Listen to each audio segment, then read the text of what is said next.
ఇప్పుడు వీళ్ళు ఏమన్నారు? అబ్రాహాం చనిపోయాడు కదా, ప్రవక్తలందరూ చనిపోయారు కదా, మరి వాక్యం ఏం చెప్తుంది? సమాధుల నుంచి లేచాడని చెప్తుంది. ప్రజలోడు హల్లెలూయా. ఇప్పుడు అబ్రాహాం లేచాడు ఇక్కడ, యోబు లేచాడు ఇక్కడ, ఆదాం లేచాడు ఇక్కడ, హెజ్కేల్ లేచాడు ఇక్కడ, దానియేలు లేచాడు ఇక్కడ. ప్రజలోడు హల్లెలూయా. ఎందుకు మనిషి కుమారుడు వచ్చాడు?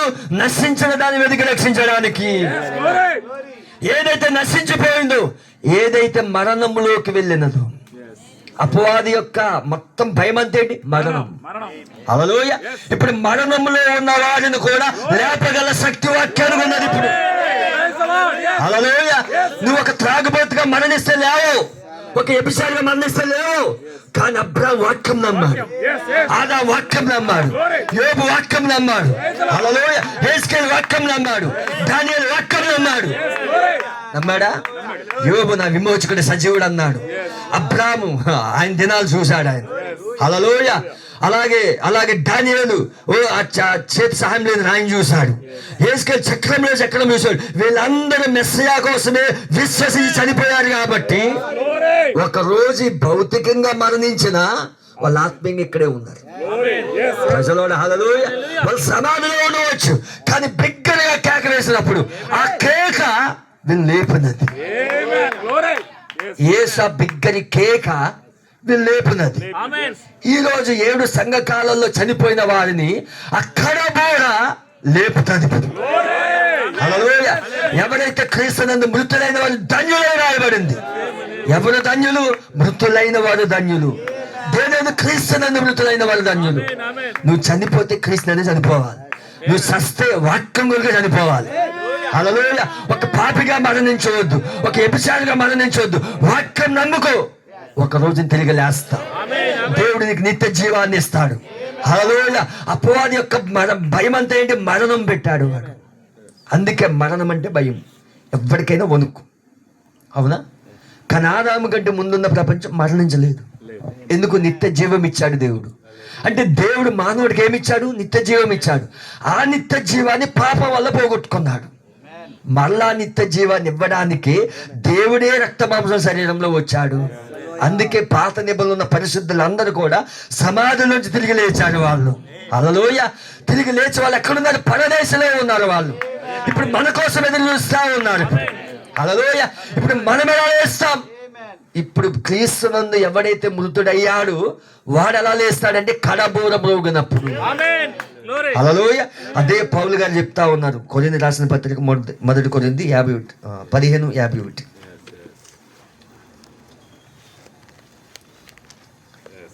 15వ అధ్యాయము 51వ వచనం.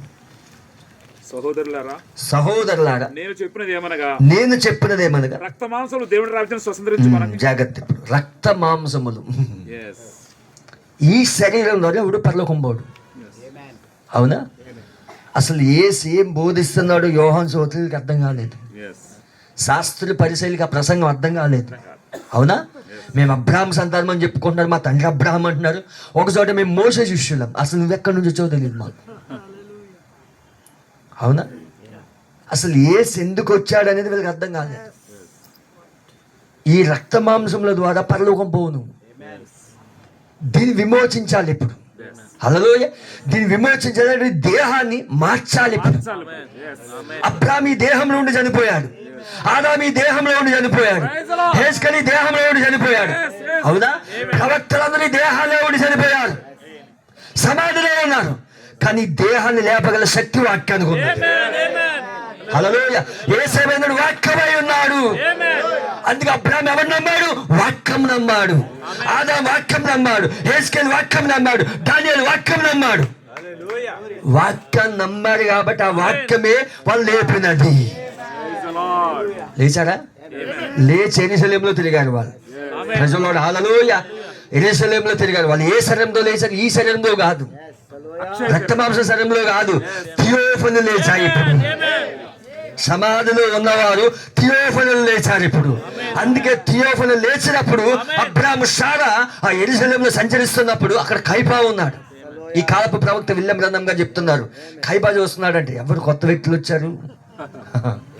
అబ్రాహాము శారా అన్నారు, యెరూషలేం అంతా మారిపోయింది, ఎవరు మనల్ని గమనిస్తున్నారు సారా, మనం ఇక్కడ అదృశ్యం అవుదాం అన్నాడు. అంటే వాళ్ళు ఏ శరీరంలో ఉన్నారు? రక్తమాంస శరీరంలో లేరు, థియోఫనీలో ఉన్నారు. అందుకే కయప గమనించే లోపల అదృశ్యమైపోయారు వాళ్ళు. ప్రజలు హల్లెలూయా. అందుకే ఈ భౌతికమైన శరీరం ద్వారా ఎవడు పరలోకం పోడు. హల్లెలూయా. రక్త మాంసం ద్వారా ఎవడు పరలోకం పోడు. పరలోకం పోవాలంటే శరీరం మార్చబడాలి. అందుకే ఒకవేళ ప్రభు అక్కడ ఆలస్యమైతే, ఎత్తబడి ఆలస్యమైతే, నువ్వు చచ్చినా, నువ్వు సమాధిలో ఉన్నా, వాక్యం నమ్మితే, ఈ గని యొక్క వాక్యం నమ్మితే, ఒకరోజు ఈ వాక్యమే ఆ కడబోన శబ్దంలో నిన్ను లేపుతుంది. హల్లెలూయా. అందుకే ఒక పాపిగా చనిపోకండి, ఒక వ్యభిచారిగా చనిపోవద్దు, ఒక పాపానికి దాసుడని చనిపోవద్దు. సస్తే క్రీస్తు కొరకు చనిపో, వాక్యం నమ్మి చనిపో. ఒక రోజు నీ చెయ్యి సముద్రంలో ఉన్నా, నీ శరీరం ఆ గోదావరిలో ఉన్నా, నీ శరీరం ఎక్కడో మట్టిలో ఉన్నా, లేపుతాడు నిన్ను. అందుకే ఏసీ లోకానికి వచ్చాడు. కానీ ఈ రోజు ఏసీ లోకానికి ఎందుకు వచ్చాడు? సంఘశాఖలు ఏం బోధిస్తా తెలుసా? ఏసు నీకు ఆస్తిని ఇవ్వడానికి వచ్చాడు, ఏసు నీకు ఉద్యోగం ఇవ్వడానికి వచ్చాడు, ఏసు నీకు బంగ్లాలు ఇవ్వడానికి వచ్చాడు. అది సంఘశాఖల బోధ. కానీ ఈ కాలపు వర్తమానం ఏంటి తెలుసా? ఏసు నీకు నిత్య జీవం ఇవ్వడానికి వచ్చాడు, నశించిన దాన్ని వెతికి రక్షించడానికి వచ్చాడు, పాపంలో బంధించబడి విడిపించడానికి వచ్చాడు ఆయన. ప్రజలను హల్లెలూయా. సంఘశాఖలు దాన్ని బోధించావు. నీ పాపం నుంచి ఎలా విడిపించబడాలో బోధించావు, నీ శరీరం మార్పు ఎలా పొందుకోవాలో బోధించావు. కానీ యేసు ఎప్పుడు నిన్ను దీవించును, నిన్ను ఆశీర్వదించును, నీకు గర్భఫలం వచ్చును, ఇదే బోధ వాళ్ళది. కానీ ఈరోజు సంఘ శాఖలకు ఈ వర్తమానం చాలా వ్యత్యాసం ఉన్నది. హల్లెలూయా. ఈ వర్తమానం ఏం చేస్తుంది? మరణంలో నుండి లేపుతాను నిన్ను, సమాధి నుంచి లేపుతాను నిన్ను.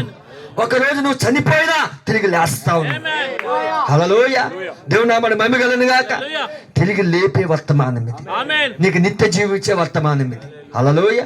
అందుకే యేసు భూమిపైకి ఎందుకు వచ్చాడంటే నిత్య జీవాన్ని ఇవ్వడానికి. హల్లెలూయా. ఈ శరీరంలో ఉండి ఎంత సంపాదించినా ఒకరోజు చస్తావు, వ్యాధుల్లో చేస్తావు, అవునా? ఏదో ఒక రోజు చావడం గ్యారంటీ, అవునా? అపవాది యొక్క భయం అంతా ఏంటి? మరణం.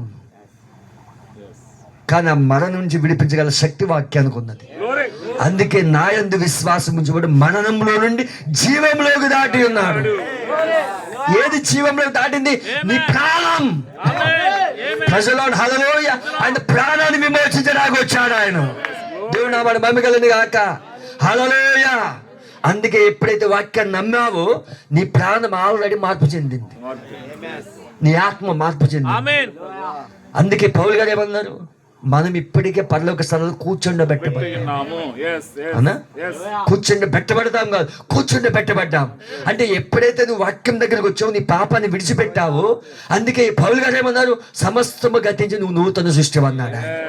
పాతవి గతించను, క్రీస్తునందు సమస్తం నూతనమాయను. అంటే ఇప్పుడు నూతన సృష్టివు నువ్వు. అంటే నీ మనసు మారింది, ఇప్పుడు నీ కోరికలు మారిపోయినాయి. ఇప్పుడు ఒకప్పుడు త్రాగుడు తాగాలనుకున్న వ్యక్తి ఎందుకు మారిపోయాడు? మార్చింది వాక్యం. హల్లెలూయా. మార్చింది నేను కాదు, మార్చింది నీవు కాదు, వాక్యం మార్చాలి నిన్ను. వాక్యమే నీకు మారు మనసు ఇవ్వాలి. నిజంగా ఒక వ్యక్తి నిజంగా మారితే బాటలు పట్టుకొచ్చి అక్కడ పెట్టినా తాగడు. ఒక అందమైన స్త్రీ నిలబడినా చలించడు. ఎందుకో తెలుసా? లోపల మారిపోయింది. హల్లెలూయా. నువ్వు ఇంకా బోర్డర్కి చలిస్తున్నావంటే, ఒక అందమైన స్త్రీకి చలిస్తున్నావంటే నువ్వు ఇంకా మారు మనసు పొందలేదు, నువ్వు ఇంకా వాక్యంలో లేవు. అర్జెంటుగా మారు మనసు పొందడం ముఖ్యం. హల్లెలూయా. ఎందుకంటే పాపం ఎప్పుడో చనిపోయింది. నువ్వు ఎప్పుడైతే పరిశుద్ధాత్మ బాప్తిసం పొందుకున్నావో పాప వేర్లన్నీ కాల్చివేయబడ్డాయి. హల్లెలూయా. ఇప్పుడు నూతన సృష్టివు నువ్వు, క్రీస్తునందు నూతన సృష్టివు నువ్వు. అసలు యేసు ఎందుకు వచ్చాడని నీకు తెలియాలి. సంఘశాఖలు చెప్పవు ఇవి. యేసు దీవించును, యేసు ఆశీర్వదించును, ఇవే చెప్తారు తప్ప అసలు యేసు ఎందుకు రక్తం కాచాడు, అసలు యేసుక్రీస్తు రక్తం ఎక్కడుందో చెప్పరు. ఇప్పుడు యేసుక్రీస్తు రక్తం ఎక్కడుంది? ఎప్పుడో 2000 సంవత్సరాల క్రితం సిందించాడు కదా, అది ఎప్పుడో ఎండిపోయింది. ఇప్పటి వరకు ఉంటుందా? అసలు యేసుక్రీస్తు శరీరంలో ఎన్ని లీటర్ల రక్తం ఉంది అసలు? అది కూడా తెలీదు సంఘశాఖలకు. కానీ ఈ కాలపు వర్తమానం వచ్చిన తర్వాత, ఈ కాలం దేవుడు ఒక ప్రవక్తను పంపించి, ఒక ఏలియాను పంపించి, ఆది కాలం ప్రకటన గ్రంథం వరకు మొత్తం విమోచన ప్రణాళిక అంతా విప్పి, ప్రతి ఆ యొక్క బైబిల్ ఉన్న ప్రతి ప్రశ్నకి జవాబు చెప్పాడు ఆయన. Amen. ఇప్పుడు యేసుక్రీస్తు రక్తం ఎక్కడుందో చెప్పాడు ఆయన. నీ శరీరం ఎలా మార్చబడుతుందో చెప్పాడు ఆయన. అసలు నీకు నిత్య జీవం ఎలాగిస్తాడో చెప్పాడు. అందుకే ఆయన ఏమన్నాడు 2000 సంవత్సరాల క్రితం, ఇతడు అబ్రహాము కుమారుడే. ఎవరిని అన్నాడు? జక్కయ్య అని అంటున్నాడు. హల్లెలూయా. జక్కయ్య ఎవరు? ఒక బిజినెస్ మ్యాగ్నెట్ ఆయన. జక్కయ్య భార్య ఎవరు? రెబ్కా ఉన్నది. రెబ్కా దివారాత్రి ప్రార్థిస్తా ఉన్నది తన భర్త మారాలని. కానీ తన భర్తను మార్చగా ప్రార్థన, ఆ యొక్క ఆమె చేసిన ప్రార్థన ఆమె భర్తను మార్చివేసింది. హల్లెలూయా. అందుకే ఆయన ఏమన్నాడు? యేసు ఈ త్రోవని రానై ఉండెను అని ఎరుకో వచ్చాడు ఆయన. ఎవరి కోసం వచ్చాడు? నశించిన దాన్ని వెతికి రక్షించడానికి. ఎరుకో ఎందుకు వచ్చాడు ఆయన? ఎరుకోలో జక్కయ్య ఉన్నాడు. రెబ్కా ప్రార్థన ఆలకించబడినది. జక్కయ్య కోసం యేసు యెరూషలేములో ఆ త్రోవ గుండా వచ్చాడు. ఎక్కడ ఆగాడు? మేడి చెట్టు దగ్గర ఆగి, జక్కయ్య దిగిరమ్ము, నేడు నేను ఏంటో ఉండవలసి ఉన్నది. హల్లెలూయా. జక్కయ్య వచ్చి నిలబడ్డాడు, ఏం మాట్లాడలేదు, తన పాపాలు తానే ఒప్పుకున్నాడు. హల్లెలూయా. నువ్వు వాక్యం దగ్గరకు వచ్చినప్పుడు నీ పాపాలు నువ్వే ఒప్పుకుంటావు. నువ్వు వ్యభిచారం చేసే ఒప్పుకో, నువ్వు పాపం చేసే ఒప్పుకో, నువ్వు తాగుడు దగ్గర ఒప్పుకో, మనం చెప్పక్కర్లేదు, వాక్యం దగ్గర ఒప్పుకుంటాను. యేసు అక్కడ కేవలం మౌనంగా కూర్చున్నాడు. ప్రభువా, నేను ఎవరికైతే ఇవ్వాలో అంత ఇచ్చి చెల్లించేస్తున్నాను అని చెప్పినప్పుడు, ఇతడు అబ్రహాం కుమారుడే, నేడు ఇంటికి రక్షణ వచ్చి ఉన్నది. యేసు త్రోవ గుండా వెళ్ళాడు ఆయన. ఆ యేసు ఈ రోజు ఈ త్రోవ గుండా వచ్చాడు. యేసుక్రీస్తు నిన్న నేడు నిరంతరం ఏకరీతిగా ఉన్నాడు ఆయన. అని ఈ గ్రామానికి వచ్చాడు ఆయన. ఎవరైతే జగత్ పునాది వేయబడక మునిపే, లోక పునాది వేయబడక మునిపే ఎవరైతే తన సంకల్పంలో ఉన్నారో ఈ వాక్యం వెళ్ళి వాళ్ళు పట్టుకుంటా ఉంటుంది. యేసు ఎందుకు వచ్చాడు? నశించిన దానిని వెతికి రక్షించడానికి. ఏదో నశించిపోయింది ఏంటి? ఈ నిత్య జీవం. ఏదైతే మానవుడు పోగొట్టుకున్నాడు, ఆదాం ఏం పోగొట్టుకున్నాడు? నిత్య జీవాన్ని పోగొట్టుకున్నాడు, ఎటర్నల్ లైఫ్ పోగొట్టుకున్నాడు. ఆ జీవాన్ని వెతికి రక్షించడానికి వచ్చాడు ఆయన. ప్రజలోడు హల్లెలూయా. అందుకే ఈ రోజు మనం నమ్ముకోవాల్సిన వాక్యం నమ్మాలి. ఈ వాక్యమే మనల్ని మార్చి తీసుకెళ్తుంది. అందుకే రక్త మాంసములు దేవుడు సంతరించుకోవాలి. కనురెప్ప పాటులో ఈ దేహం మార్పు పొందుతుంది. హల్లెలూయా. దేహం మార్పు కోసం ఎదురు చూస్తా ఉన్నాం. అందుకు జీసస్ వచ్చాడు ఈ లోకానికి. అందుకు యేసు వచ్చాడు, రక్తం గార్చాడు. హల్లెలూయా. నీకు ఆస్తులు కూడా కాదు, బంగ్లాలు ఇవ్వడానికి కాదు, నిన్ను దీవించడానికి కాదు, అవన్నీ ఓకే, అవి లోకస్తులు కూడా పొందుకుంటా ఉన్నారు. కానీ యేసు ఎందుకు వచ్చాడో నీకు తెలియాలి. హల్లెలూయా. డినామినేషన్ బోధ ఏంటి? ఆశీర్వాదాలు, దీవెనలు. కానీ మన బోధ ఏంటి? అసలు మరణంలో నుండి ఎలా దాటాలి, జీవంలోకి ఎలా ప్రవేశించాలి, నిత్య జీవాన్ని ఎలా పొందుకోవాలి, అసలు సమాధి నుంచి ఎలా లేవాలి. ఇప్పుడు వాళ్ళు సమాధి ఎలా చేయాలని చూస్తారు. వాళ్ళ బోధ ఏంటి? సమాధి చేయడం, అవునా? కానీ మన బోధ ఏంటి? సమాధిలో ఎలా లేవాలి. హల్లెలూయా. అందుకే మా సంఘానికి రాకపోతే నీకు సమాధి తోటలేదు. అసలు సమాధి చేస్తే మన సమాధులు ఉంటే కదా, ఒకరోజు లేస్తాం కదా. ప్రజలోడు హల్లెలూయా. నువ్వు నమ్మిన వాక్యం, నువ్వు నమ్మిన వర్తమానం నేను ఒకరోజు లేపుతుంది.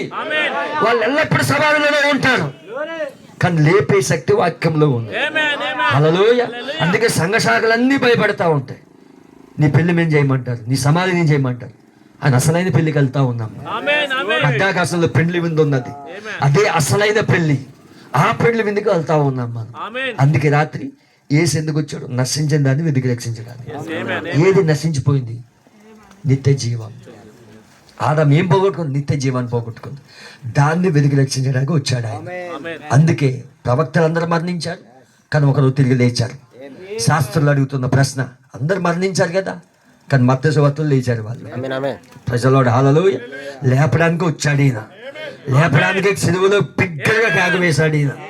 అందుకే పాత నిబంధనల పరిశుద్ధులు అందరూ తిరిగి లేచారు. వాళ్ళు పరదేశంలో ఉన్నారు. వాళ్ళు అసలు ఈయన ఎందుకు వచ్చాడో తెలియదు, ఈయన ఎందుకు రక్తం కాచాడో వీళ్ళు తెలియదు.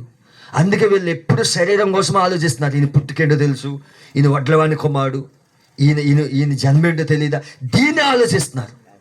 కానీ ఈయన వాక్యం అన్న సంగతి తెలియదు. హల్లెలూయా. ఈ రోజు కూడా ప్రజలు ఏం ఆలోచిస్తారు?